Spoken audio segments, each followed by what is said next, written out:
भाई पपुर बड़ भाई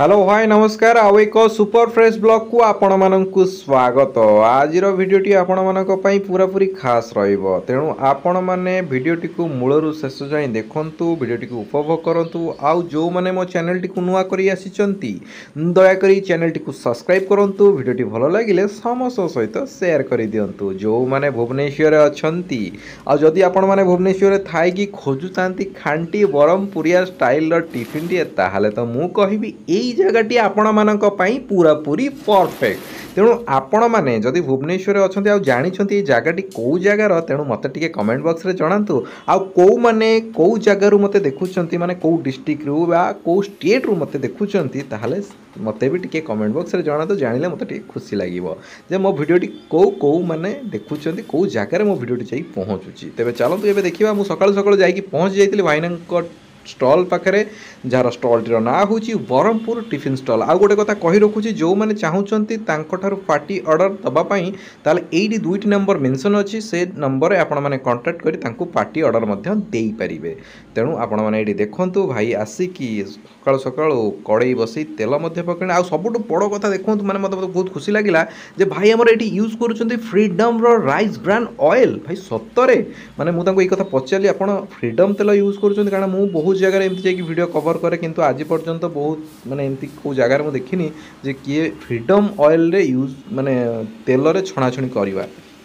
तेणु भाई कहले आमे जदि गोटे प्लेट को 30 टंका टी नौचु ताले आमे भी चाहबू लोकों को क्वालिटी खाइबा दवाई तेणु केबे भी आमे चाहबूनी जे लो क्वालिटी ऑयल रे आमे लोकों को छाणिकी देबो जा हो एक कथा सुनिक मते बहुत ही खुशी लागिला जा हो लोकंकर माने जो क्वालिटी को देखिकी भी भाई आमर तेल व्यवहार करुँच तो ये आपने देखिपे बरा छणा हो गलानी तो ये आ गोटे कथा कही रखुची जे जेतक छणाछणी आइटम भाई आमर आणिकी एठी करिथांती बाकी जो किसी आइटम रहा जमीती कि उपमा हो हालुआ हो घुगनी हो घांट तरकारी हो चटनी आइटम हो आ इडली हो ये सब आइटम सी रोसई शालू करके नहीं आसी था बस ये केवल आसिक स्टॉल टी लगाती सहित जहाँ किसी छणाछणी आइटम थाए ताकू सी छाणी था जमीक आपने तो देखीदे बरा छणा हो गला हाई आमर जो अटा गुड़ा नहीं आसी अटा दलाटा को नहीं आसते जो पूरी करने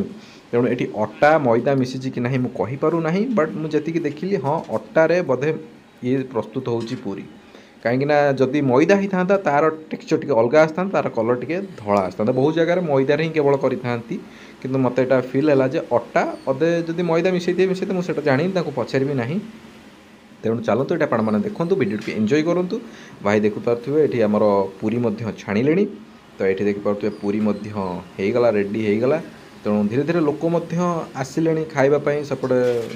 देखिए आगू को केते लोक आसिक भिड़ जमाऊँ खाऊँ जेहेतु से दिन टिके वर्षा पाग होता है तो भाई टिके स्टॉल खोलिया भी लेट हो जाता लोक भी धीरे धीरे आसी तो ये देखो पूरी पूरा पूरी रेडी होगला ओह कौन लगुच खाली आपण मैंने टिके देखु बरा इे पूरी सियाड़े आमर सब तक आइटम रेडी हो गलानी किए कस्टमर आसिले कस्टमर भाई आमर बाड़ी देइछंती पूरी सहित तांकर जो गोटे अच्छी घांट तरकारी ता सहित गोटे घुगुनी पड़ो आ जो चटणी सी पकईकी दौरान ओहो जी जाइथिबो तार खाइबा मजा नहीं पार तेणु आपण मैंने खाली देखिले हम ना आपण मैंने जिबे खाइबे टेस्ट करेंगे आ जदि खाइबा भल भल निश्चित हम कहीं ब्रह्मपुर खाइबा आज पर्यंत मुझे जानी भाई नंबर 1 खाइबा जेते जहाँ हो माने ब्रह्मपुर टिफिनटा हूँ सबुठू नंबर 1 खाइबा तेणु आपण मैंने जी खाइबे टेस्ट करेंगे आ कौन अच्छे यहाँ तो आपने देखो सेपटे तो पूरी छणा होगा बरा भी होगा आउट भाई आमर प्रस्तुत करुँच आलू चप तेणु आलू चकटा गुड़िक गुड़ा करदे सहित सेपटे आमर बेसन में पकाब देखिपे भाई आमर बेसन में पकईले तापर तो भाई आमर गरम गरम तेल रे छाणी पकेबे आलू चप ओहो आपण मैंने जीवे निहाती भाव में खाइबे तेणु मु कौन खाई ताहा आपण वीडियो शेष में देखिपारे जे मु कौन को आइटम नहीं कि टेस्ट करके आपण मानकु ଦେଖେଇବି ସେଟା ଆପଣମାନେ ଭିଡ଼ିଓ ଦେଖିଲେ ନିହାତି ଭାବରେ ଜାଣିପାରିବେ। ଆଉ କେଉଁମାନେ ଏ ଜାଗାଟିକୁ ଜାଣି ସାରିଲେଣି ଟିକେ ଜଣାନ୍ତୁ ମୋତେ ଟିକେ କମେଣ୍ଟ ବକ୍ସରେ। ତ ଏଇଠି ଆପଣ ଦେଖିପାରୁଥିବେ ଆଳୁ ଚପ୍ଟା ପୁରାପୁରି ରେଡ଼ି ହେଇଯାଇଛି। ଓହ କ'ଣ ଲାଗୁଛି ମାନେ ଆପଣ ଦେଖନ୍ତୁ ପୁରା ପରଫେକ୍ଟ ଆଳୁ ଚପ୍। ତେଣୁ ଆପଣମାନେ କେବେ ଗଲେ ଖାଇବେ ଆଉ ଏଇ ତ ହେଲା କଥା। ଆଉ ଏଇଟା ଗୋଟେ ସବୁ ଆଇଟମ୍ ଟିକେ ଦେଖିଦିଅନ୍ତୁ। ଭାଇନା ଆମକୁ ବହୁତ ବଢ଼ିଆ ଭାବରେ ଦେଖେଇ ଦେଇଥିଲେ। ଏଇଟା ହେଉଛି ତାଙ୍କର ଘୁଗୁନି। ଆଉ ଓହ କ'ଣ ଲାଗୁଛି ଦେଖନ୍ତୁ ଖାଲି ଘୁଗୁନି। ଏଇଟା ହେଉଛି ତାଙ୍କର ଗୋଟେ ମାନେ ଡାଲିର ଗୋଟେ ଘାଣ୍ଟ ତରକାରୀଟିଏ ଆଉ ବହୁତ ହି ବଢ଼ିଆ। ଯିଏ ଖାଇଥିବ ସିଏ ଜାଣିଥିବ। ବାକି ରହିଲା ଏଇଠି ଗୋଟେ ଟମାଟୋ ଚଟନି, ତା ସହିତ ଗୋଟେ ରହିଲା ଆମର ହ୍ୱାଇଟ୍ କଲର୍ର ଚଟନି,